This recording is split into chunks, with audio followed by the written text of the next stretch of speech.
দর্শক, আজ লতা মঙ্গেশকরকে নিয়ে একটা ভিডিও করছি আপনাদেরই জন্যে। লতা মঙ্গেশকর সম্বন্ধে বিস্তারিত বলার জন্যে অনেক ভিডিওর প্রয়োজন পড়বে এবং সেটা শেষ হবে না। এক কথায় উনি নাইটিঙ্গেল অফ ইন্ডিয়া ছিলেন। মা সরস্বতী দেবী নিজেই যেন ওনার গলায় ছিলেন। কী গান করেন, কোন ভাষায় করেন, সমস্ত ভাষা প্রায় পরিপূর্ণ করে গেছে। কার গলায় গান গায়নি, কার সুরে গান গায়নি বলা যাবে না। অজস্র চলচ্চিত্র মানে সিনেমা হয়তোবা শুধু ওনার গান দিয়েই সেটা দর্শক টানতে পেরেছে। এই অভিজ্ঞতা আমাদের প্রত্যেকের আছে।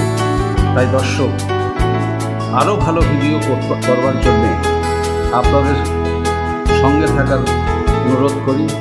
আপনারা সঙ্গে থাকুন, সাবস্ক্রিপশন করুন, শেয়ার করুন, আনন্দে থাকুন, সুস্থ থাকুন।